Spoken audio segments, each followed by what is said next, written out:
What's going on, everybody? Welcome to another edition of Into the Squared Circle podcast. Yes, I'm your host, GBs, and welcome. So this episode, we're going to talk about WWE's Elimination Chamber. I'll give you the results. If you watch it, did you?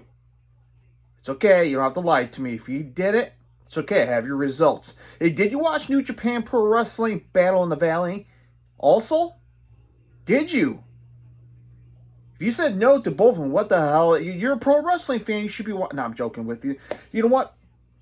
Both events went down last night. So today I'm recording this podcast and video for YouTube.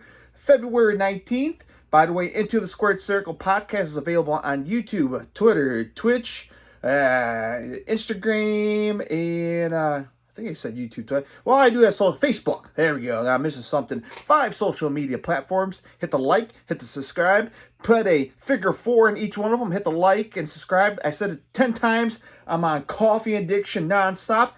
Let's get this party started. By the way, this podcast, if you're a new listener, hit the subscribe button so you never miss an episode each and every week. If you're a new listener, if you're a daily listener, thank you very much as always. And I've been teasing, stay tuned. Stay tuned on this very own YouTube page and podcast feeds. Yes, we'll have interviews. Exciting, right? Can't get into too much details because it's a secret. Shh, don't tell anybody. Okay. All right. Yes, we talk about all things pro wrestling. Let's get to WWE Elimination Chamber first, and then we'll get into New Japan Pro Wrestling Battle. Not Battle of the Belts. New Japan Pro Wrestling Battle in the Valley. Get that correction right, buddy. I haven't watched that yet. I'm going to try to watch it sometime today. But I do have the results. So if you don't want to hear none of these, put your hands over your ears or skip everything to the very end if you don't want to hear no results, if you haven't watched either. But nonetheless, it's going to be spoiler. So let's talk about, I did watch Elimination Chamber, top to bottom, front to back, side to side. Sound like a song, right? All right, let's talk about match number 1. WWE Elimination Chamber, which held in Montreal, Canada at the Bell Center, live on the Peacock. On the cock, they says. On the network, you can watch it back as always. Match number 1, the Women's Elimination Chamber match for a WWE Raw Women's Championship match. So whoever won this Elimination Chamber match will move on to WrestleMania to face Bianca Belair in the main event. 6 women enter the cage. 6 of them. Asuka, Carmella, Liv Morgan, Natalya, Nikki Cross, and Raquel Rodriguez. 6 women enter the cage. Who was the first female to be entered into the cage out of the pods? Natalya became the first one. Second one was Liv Morgan. Third one was Raquel Rodriguez. Number 4 was Nikki Cross. Number 5 is Carmella. And then the last female to exit the pods inside the chamber was Asuka. It was a decent women's match. All women worked hard. Some of the key highlights in the chamber match was, again, correct me if I'm wrong, if you did watch the chamber match of the women's match, of course, Raquel Rodriguez, she thinks she crossed body through something. I can't remember who opponent was, but went right through the glass in the pod where Carmella stepped out right in time when Rodriguez went right through the glass of the pod, of course. Trying to think. My brain's a little foggy after stand up watching it. I'm pretty sure there's some more key moments in the match. But nonetheless, my pick, again, I'm going to link it right here on my YouTube page somewhere around here. My predictions. Again, another close one. I had a close one, just like the Royal Rumble predictions. This match, I got it right. Yeah, that's right, I got it right. Who won the Women's Elimination Chamber match? Well, very simple. Asuka. That was my pick. And remember, I took a gamble on myself on the prediction episode. I took a prediction. I picked Liv Morgan or Asuka. And I went with the rolled the dice, and I picked Asuka. And sure as hell, she is going to WrestleMania to face Bianca Belair for the Raw Women's Champion. So, yeah, man, there you go. Asuka carrying on to WrestleMania. She's on the road to WrestleMania. And that's my pick, so not too bad. 1 out of 5. So let me know what you think about this women's Elimination Chamber. Did you enjoy it? Thumbs up, thumbs down. If you're watching on YouTube, if you're listening on my podcast feed, Into the Squared Circle Podcast or Into the Squared Circle Pod on my social media platforms, as I mentioned. And let me know what you think.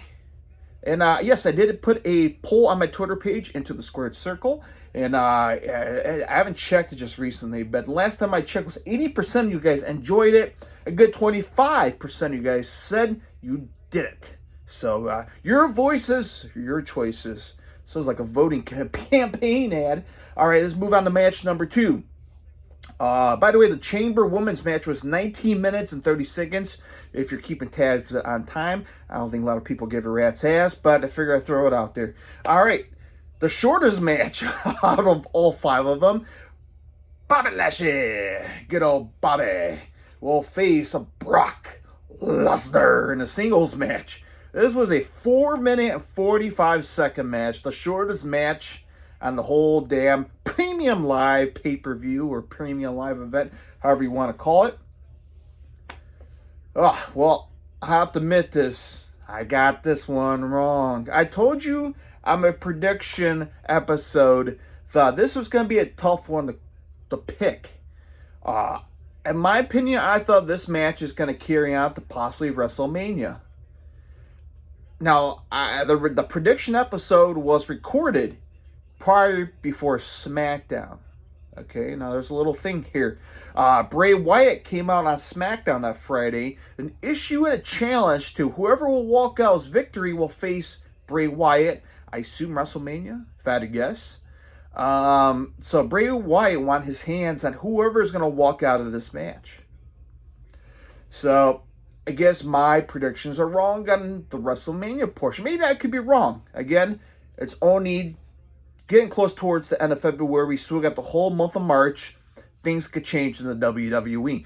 So that being said, Bobby Lashley, Brock Lesnar, they started off okay, started off good. Both men squared off. They beat the crap out of each other. But the key point that threw me off, that caused to lose this match, at least my pick, Brock Lesnar decided to low blow Bobby Lashley in front of the ref, of course, and got disqualified, which gave Bobby Lashley the win. So Bobby Lashley technically won the match by Brock Lesnar low blowing Bobby in front of the referee. So yeah, that was a quick shock for me, because I'm like, well, I guess I lost this one. So I'm 1-1 right now on this premium live event. So there you have it. Bobby Lashley won by defeating Brock Lesnar over by disqualification due to a low blow from Brock Lesnar. So thanks a lot, Brock.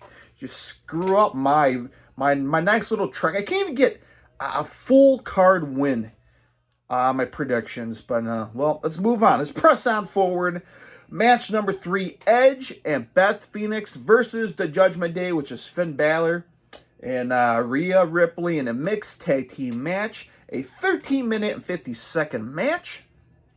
It was okay. It was an okay match. I mean, it was again a mixed tag match. A little bit of everything in this match. Obviously, you're going to have a little interference from the Judgment Day throughout the match. Edge looks great at the age he's at. Beth Phoenix kicked ass. Rhea Ripley looks like a star, as always, a female star. She looks like a badass. Finn Balor is always great. Overall, it was a solid match. If I gave a star rating, probably 3.5. It's nothing too spectacular out of this match. But the winner, let's talk about it. I got this one right. Edge and Beth Phoenix. That's right. They won the mixed tag match against the Judgment Day. So a solid match. Not too bad. Up next, match number 4. The men's Elimination Chamber match for the WWE United States Champion. 31 minutes and 30 seconds. About a minute short from the main event match, which we'll get to shortly. Here's the contestants. Austin Theory, Bronson Reed, Damian Priest, Johnny Gargano, Montez Ford, Seth freaking Rollins. All right, let's talk about the entrance. The first person to come out the pod was Johnny Gargano.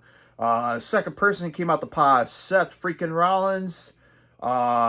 Number 3 is Austin Theory. Okay, the champion who's putting his title on the line in this chamber. Number 4 was Damian Priest. Number 5 was Bronson Reed. And the last person to come out the pod was Montez Ford. And so some of the key moments in this men's Elimination Chamber match for United States Champion, I thought was a very impressive, was Montez Ford climbed the cage. He climbed almost to the center of the cage, and he made like a really physical, I don't know what the hell it was. It was like a crossbody backsplash from the top of the cage onto all the men, which was very impressive. Very dangerous, of course.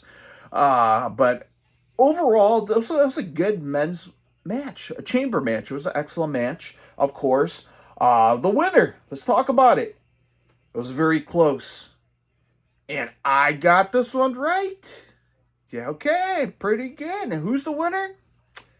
Austin Theory. What'd I say, Austin Theory? Yeah, he's walking out and retained the title. So, yeah, that was a good pick I made. Good pick I made. So far, 5 matches, 3 are right and 1 are wrong. So that's what I have so far. Let's get to match number 5, a classic main event. A classic. If you didn't watch the Elimination Chamber match or the whole pay-per-view, go check it out. Highly recommend this Roman Reigns versus Sami Zayn.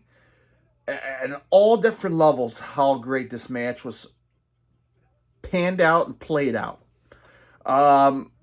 Let's talk about the entrance really quick of both men. Roman Reigns was the first one that came out with Paul Heyman, the wise man.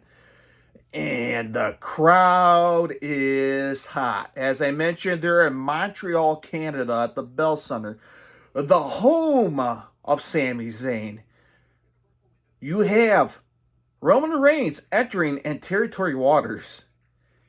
And when you have again, Montreal, Canada, they're very vocal. The fans, they're very vocal on their homegrown talent that came from there. They're unsung heroes, the underdogs who came out of that town. Their sports teams. I mean, it's like a European country. You know, going to UK, going to Germany, going to Mexico. The fans are different. They're very passionate with their home country, their home state, their own pride. They're very proud. Unlike the United States. By the way, the United States has, you know, I guess their own unique way how they celebrate things. But Canada, man, they take things to a whole new level, up across the border, up north, and the way they booed Roman Reigns. It's like Roman Reigns has a bounty hunter. He has a giant X on the back as he walked down that ramp and went on to the ring. And wow, man, well, boos, just incredible, just incredible. Roman got in the ring. Now we're waiting. It's the waiting game of Sami Zayn. His music played. Oh, whoa, whoa, whatever the hell is it? And the fans popped. Man, what a pop of that crowd, which is a beautiful, I mean, a very rare pop. I mean, the last time we had that kind of pop was when Cody made his return debut at WrestleMania, that pop. Man, that was huge when Sami came out, and with that adrenaline Sami had coming out the entrance, he was just wild to pump, and man, that was like a feel-good story. An underdog making his hometown returning in the main event, who started way out down to the bottom. As remember, El Generico from Ring of Honor, and here he is in main event in a pay-per-view against one of the biggest stars in WWE and across the world, Roman Reigns, in a big-time championship match with his fans, family, wife, all sitting on the ringside cheering on for him. This felt genuine.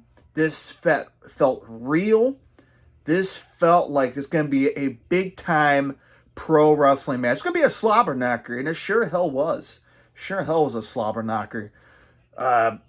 The match kicks off. Roman Typical Roman, talking smack. His wife, as I mentioned, Sami Zayn's wife was sitting in the front row, talking smack to her. This is your husband. Look what he did. He got himself in this situation. I try to help him. Blah, blah, blah. Eventually, both men spill out of the ring. Again, Roman Reigns is taking control of the majority of this match. Looks like a star. Looks like a badass. Again, Roman is a star, a top guy. Eventually, both men spilled out of the ring. They did a great spot where he was like strangling Sami Zayn right in front of his wife, and his wife is like in tears. Stop it, leave him alone. And it was great. It felt genuine. It felt real. It felt like someone you love. I mean, if you were sitting on a chair, sitting on the other side watching your very loved one getting destroyed by a very venomous, bad opponent, yeah, man, and you can feel it. You can feel you're in Sammy's wife's shoes, like you're just sitting here destroying my husband right in front of me, abusing him, hurting him. And then the good feeling story where Sammy was starting to pick up the momentum, picking it right back up and taking control of the match. There was a point in the match, there was a spot in the match where the referee got taken out by accident, got slammed into from Sami Zayn. The ref was out. There was a good spot where one of the Usos, I'm not going to give you which brother was Jay or Jimmy, which one was on the bloodline sign, the other one was right in the middle. It was hesitant between Sammy and a Roman, and one of the Usos came and tried to help out, brought out a chair. Paul Heyman gave a chair to Roman Reigns. Roman Reigns hit Sami Zayn with the chair multiple times, hoping he can stay down when the ref was out. Well, once they got a second ref in the ring, and Sami Zayn continually got beat up by a chair multiple times, Sammy still kicked out, and the fans just went crazy, like, holy crap, he got smacked by a chair multiple times by Roman. He kicked out of it too. Like, it's impossible after what all they went through. Well, let's push forward through the match. Well, guess what? The second ref that came in, he got taken out. Well, here we go. Now we get two refs knocked out. Well, the other Uso brother came out. The one who wasn't sure which sides he was going to pick. Was he going to help out Sami Zayn? Or was he going to join forces with Roman Reigns and to choose a side and which side he's leaning on? And Roman gave the chair to the other Uso, who was undecided on which side he was going to pick. Similar to the Royal Rumble with Sami Zayn. Here's a chair. I'm not going to hit him. I'm going to let you do it. And then Roman gave the chair to one of the Usos and said, hit him. Hit Sami. And that took so much time where Sami Zayn slowly got unconscious, got up. And I think he was about to do a spear on Roman, but Roman moved out of the way and took out the Uso. And eventually Roman Reigns picked up the momentum. And I think he gave him the Superman punch. 1, 2, 3. And the winner is Roman Reigns, retaining the title. The crowd was in shock. The crowd was booing. An underdog who's been building this momentum since the very beginning of this feud between Roman and Sami Zayn.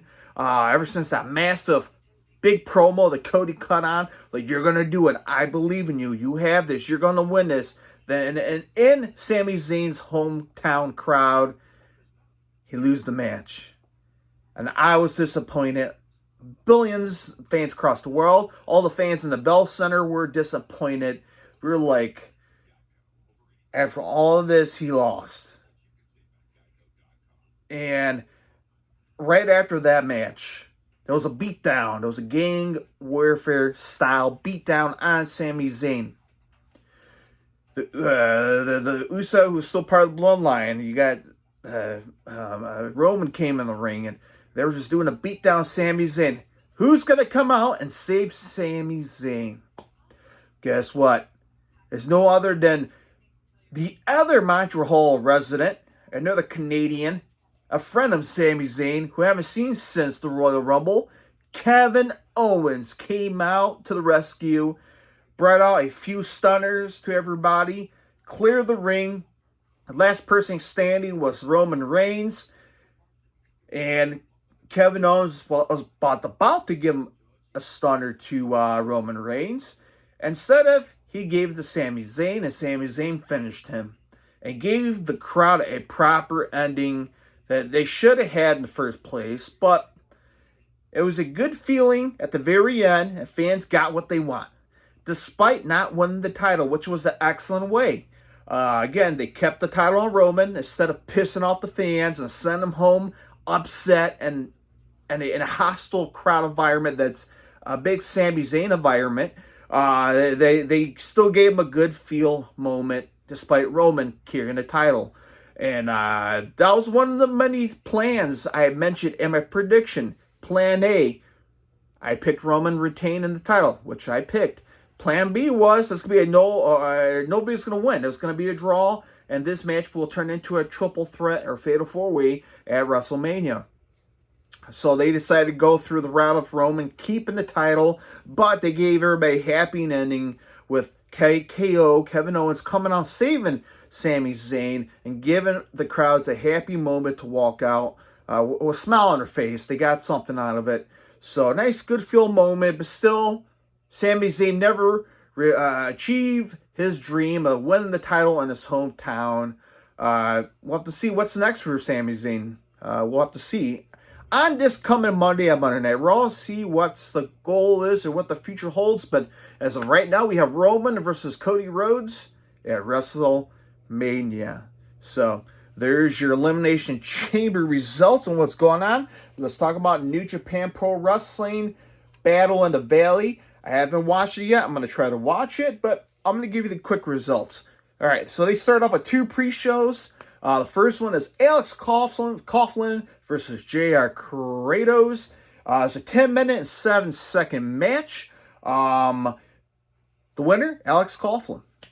Second match for the pre-show, David Finlay versus Bobby Fish. A single match in a 10-minute and 6-second match. The winner of the second and final pre-show match of New Japan Pro Wrestling Battle in the Valley, David Finlay defeated Bobby Fish. So how about that? All right. First match to kick off this pay-per-view on Fight TV. New Japan Pro Wrestling presents Battle in the Valley, an 8-man tag team match. 11-minute and 22-second match.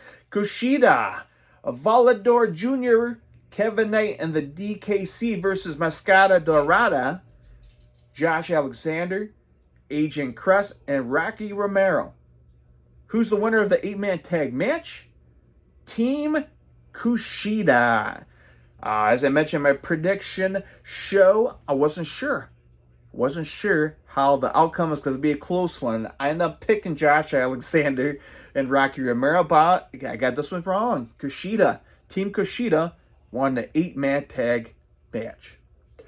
Up next, a singles match for the Strong Openweight Championship match, a 16-minute, 31-second match. Kenta versus Fred Rosser, who came down. Okay, key word here. He came in as a champion, and Kenta walked out with a victory in his hand to become the new Strong Openweight Champion. So, if memory serves correct, I think I picked Kenta. Did I? Check it out on my prediction. See if I was right or wrong. Now, the next match, I did get this one right. This is for the Tag Team Champion match of the Strong Openweight Tag Team Champion, the Motor City Machine Gun versus the West Coast Wrecking Crew in a 9-minute and 21-second match. Surprisingly, the shortest match out of this pay-per-view.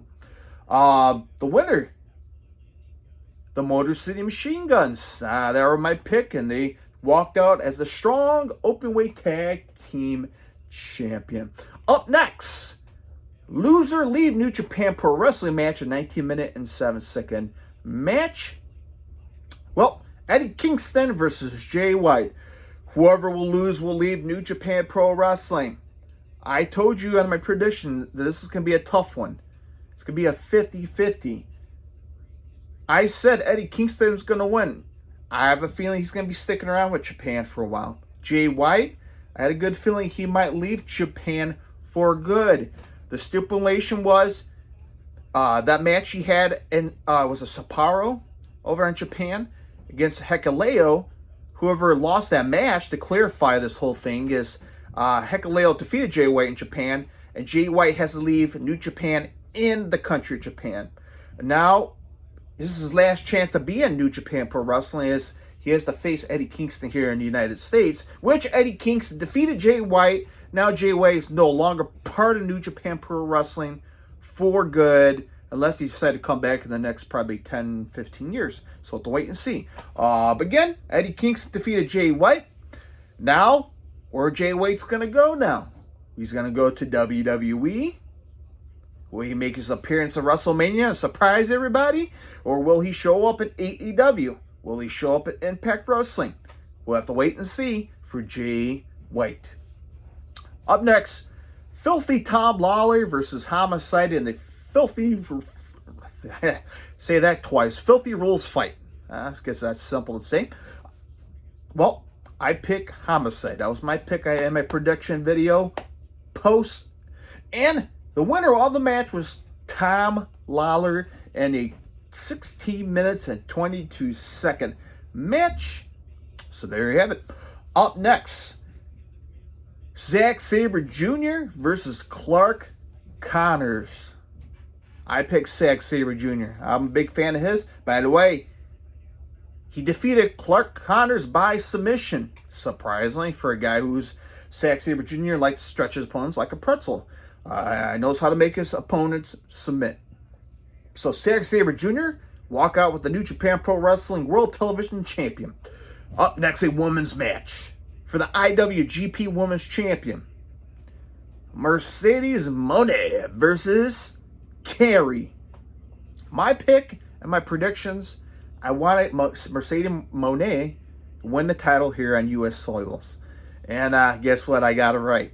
I got this one. And Mercedes Moné, she's your new IWGP Women's Champion. How about that? What a hell of a year for, a hell of a couple months for Mercedes, who again held the tag team titles on WWE and then decided to walk out, left them as is. Now here she is as the women's champion for New Japan Pro Wrestling. So how about that? And 26 minutes and 47 seconds match. It was the longest match of the whole pay-per-view, which is impressive, right? So there you have it. Mercedes Moné, your new IWGP Women's Champion. All right, the main event, the second longest match on the pay-per-view, Kushika Okada versus Hiroshi Tanahashi for the IWGP World Heavyweight Champion. My pick was Okada because I'm a big Okada fan. Guess what? I got it right. Okada wins the match and walks out and retaining the IWGP Champion. Why? Because he's one of the greats. As I mentioned, why drop the title in the U.S. soil when he could take it to a big show in Japan? Again, I'm not sure if he's participating in the G1 Climax, which is coming up in a couple months. Trying to see what other big shows is going on for Japan. I'll have to check out the schedule. But yeah, I mean, yes, they did sell out the Battle in the Valley. An awesome crowd. Obviously, Bayley from WWE was in attendance, and CM Punk was in attendance. That was a big surprise for me. I saw a picture of CM Punk hanging out at the show in the crowd watching Mercedes match. So it was pretty awesome. So overall, my predictions in the New Japan Pro Wrestling, minus the pre-shows. I didn't get the pre-shows, but let's see. I got Kenta Ray, Modus Machine Gun, Eddie Kingston, Zack Sabre Jr., Mercedes, and Kata. So 10 on 8. So 6. So 6 out of the 8 I got right for New Japan. I got it right. Not too bad. 6 out of 8. This one was a little tricky. I wasn't sure how I was going to go. For the WWE Elimination Chamber, my predictions, again, I'm going to treat it like the Royal Rumble. I was 4.5 out of 5. Come on, is that a low blow? Now that's going to be haunting me, and on that pick, I should have picked Bobby Lashley. But I got 4.5 out of 4. Okay, 4 out of 5 to be exact. 4 out of 5. Not too bad. Not too bad. My predictions are so far doing good. Now, here we are. 2 nights of WrestleMania. That's coming up in April. We'll see if my predictions are right for WrestleMania.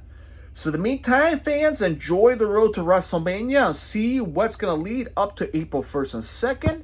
Until then, my friend, talk to you guys down the road.